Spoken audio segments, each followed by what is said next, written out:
네, 감사합니다. 미나에서 쉽지 않은 토론에서 토론할 수 있는 기회를 주신 데 대해서 먼저 감사드립니다. 두 분 발제와 토론을 잘 들었고 또 법 제도적 측면에서 아주 정밀한 토론이 이루어져서 저희는 조금 남북관계라는 조금 큰 틀에서 말씀을 드리고자 합니다.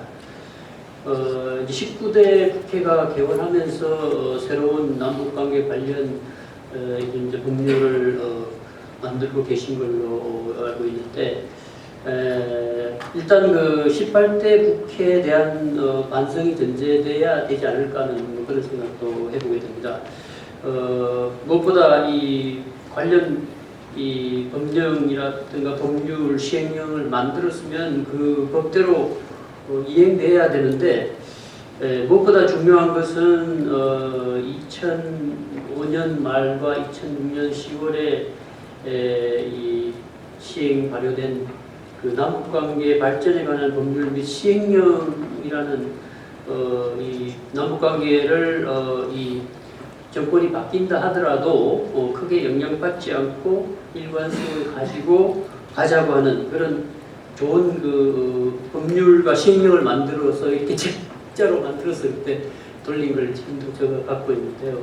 이렇게 만들어 놓고 이것 여야 합의로 만들었는데 이후에 전혀 이 법률을 이행하지 않았다는 데 대해서 먼저 그 원인이 어디 있는가 하는 것을 한번 따져볼 필요가 있지 않을까 봐집니다. 그러니까 여야가 합의한다 하더라도 정권이 바뀌고 어떤 그 정책을 주도하는 대통령 중심제에서 대통령의 어떤 철학과 신념 또는 뭐 어떤 정책 기조에 따라서 이 법률을 무시될 수 있다는 그런 전례가 서 있다고 한다면 아무리 좋은 법률을 만든다 하더라도 제대로 이행되겠는가 하는 그런 의문이 듭니다. 그래서 여기도 보면 앞서도 토론 과정에서 나왔지만 정부는 그 남북관계 발전에 관한 기본 계획을 5년마다 수립해야 한다고 법률로 규정되어 있고 또 기본 계획 및 연도별 시행 계획을 수립한 경우에 통일부 장관이 이걸 국회에 보고해야 한다는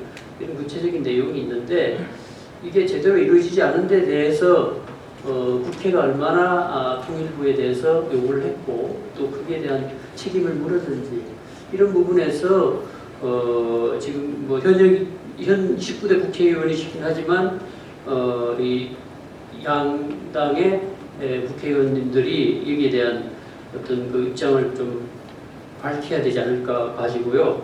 또 오늘 마침 여기에 이제 통일부 이 기조실장님이신 김남식 실장님 나오셔서 아마 통일부 입장도 한번 들어볼 기회가 있을 것 같습니다. 그래서 이 역시 대통령 중심제에서 대통령이 갖고 있는 그 남북관계에서의 비중이 너무 크다 우리나라의 경우는. 그래서 아마 앞으로 있을 새 대통령 선출에도 이런 부분이 이제 고려돼야 될 것 같다는 생각이 듭니다. 다음은 이제 새누리당 쪽에서 발표하신 뭐 크게 두 가지 통일 경제 관광특구법과 북한 인권법에 대해서 조금 말씀드리고자 하는데요.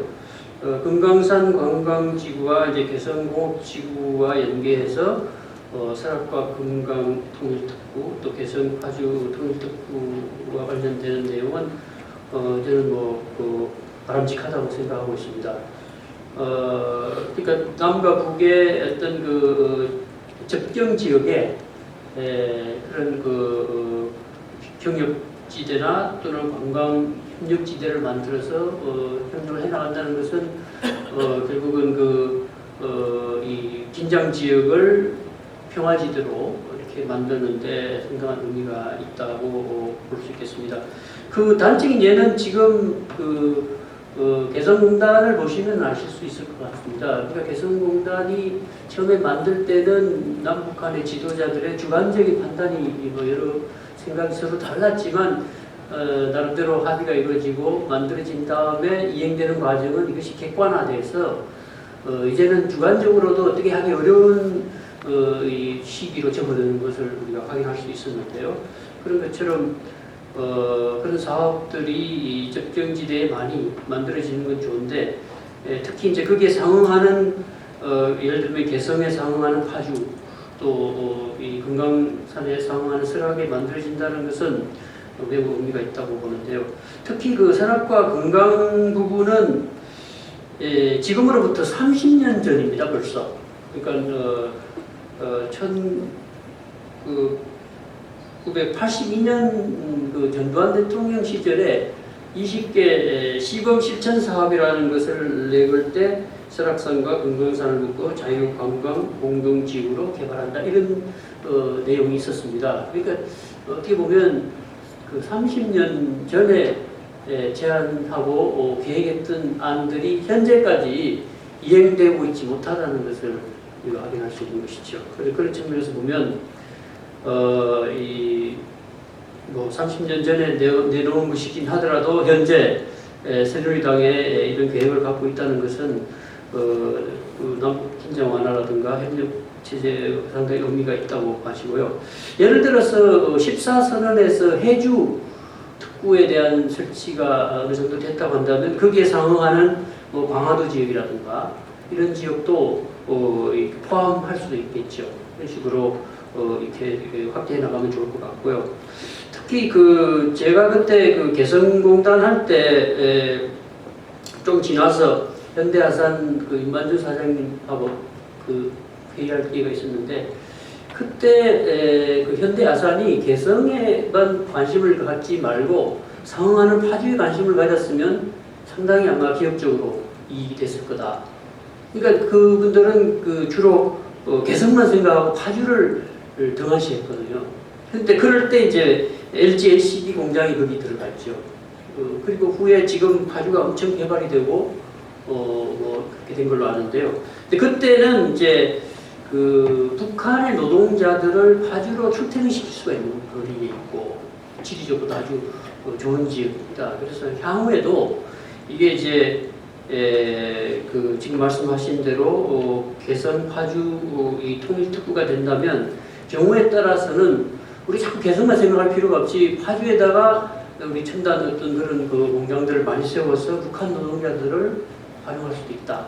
그런 측면에서 이런 적정지대의 명칭은 뭐 어떻게 붙이든지 간에, 근데 통일특구라고 붙였는데 조금 그 부분에서는 뭐 관광특구나 공업특구 뭐 이런 식으로 특화해서 붙일 수도 있지 않겠나는 생각이 들었고요. 그래서 그런 부분은 저는 바람직하다라고 봐집니다. 인권법 문제인데요. 이미 지난 국회에서도 논란이 많이 됐고 법률화되지 못한 데는 문제가 많다는 그런 지적들이 있었던 것 같고요.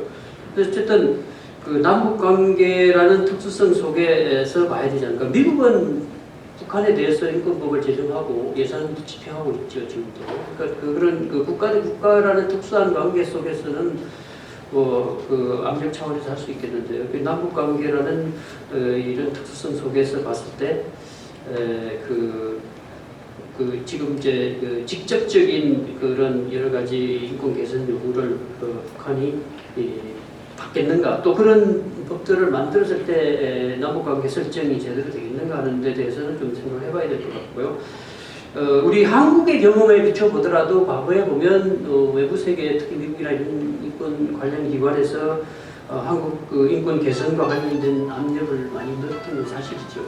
그것이 이제 인권 개선에 도움이 됐던 것도 사실이지만, 그러나 이제 보다 중요한 것은 한국 사회 내에서의 인권 개선을 위한 동력, 이를테면 이제 산업화가 되고 시민사회가 성장하고 이게 민주화로 되면서 인권이 개선되는. 그러니까 북한에 대한 인권 개선 요구도 외부의 압력도 중요하지만 북한 내부의 인권을 실질적으로 개선할 수 있는 그런 전략적 노력이 필요하다. 그런 부분에서는 이제 민주당 쪽에서 제안하신 것이 좀 결합돼서 이 두 법안을 좀 이렇게 어떤 합의점을 찾아나가는 방법도 있지 않을까 말입니다. 그러니까 민주당 쪽에서는 주로 주민의 기본권 향상에 대한 것을 이제 초점 맞추고 있습니다. 아마 북한 주민들의 생존권 이런 부분을 이제 개선하면 결과적으로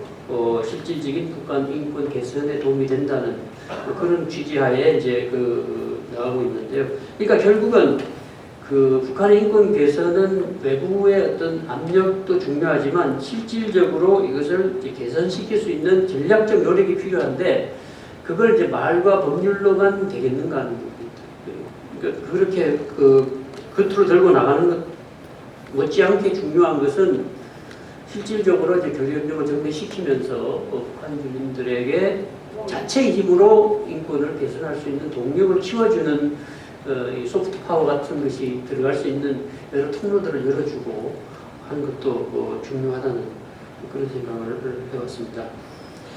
그 다음에 이제 이제 새로운 정부와 관련 지어서 좀 말씀드리고자 하는 부분인데요.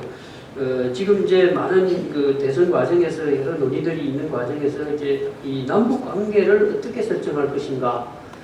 왜냐하면 이제 우리가 그 내부적으로 남북 관계를 규정하는 법률들도 필요하지만 남북 관계를 이 실질적으로 어떻게 규정하느냐에 따라서 내부의 어떤 그 법률 그 규정이라든가 이런 것도 달라질 수 있겠는데 지금까지는 기본 합의서에 따라서 남북 관계는 국가 대 국가 관계가 아닌 민족 내부의 잠정적 특수 관계라는 그런 틀 속에서 그동안 그 남북 간의 기본 합의서라든가 6.15 14 합의들이 만들어졌던 것으로 알고 있는데요.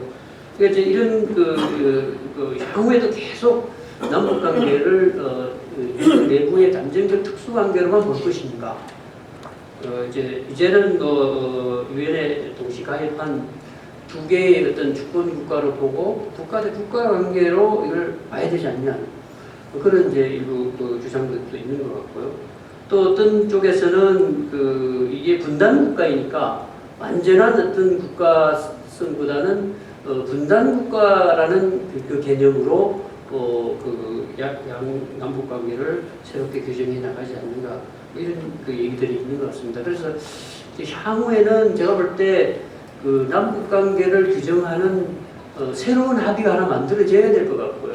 그 새로운 정부가 되면 그래서 그럴 때 이제 이게 잠정적 특수관계를 볼 때의 새로운 남북 관계 협약의 성격 또 이 국가 대 국가를 볼 때의 남북 관계가 새로운 어떤 기본 협정 형식으로 되는지 이런 것도 이거 물론 이제 차기 정부에서 생각해봐야 할 문제이지만 어쨌든 이제 우리가 법률들을 만든다 하더라도 이런 법률들이 다음 정부에서 대체로 시행될 수밖에 없기 때문에 큰 틀의 남북 관계를 어떻게 규정하는가 하는 것도 같이 한번 고민해봤으면 하는 차원에서 말씀드렸습니다. 이상 토론을 마치도록 하겠습니다.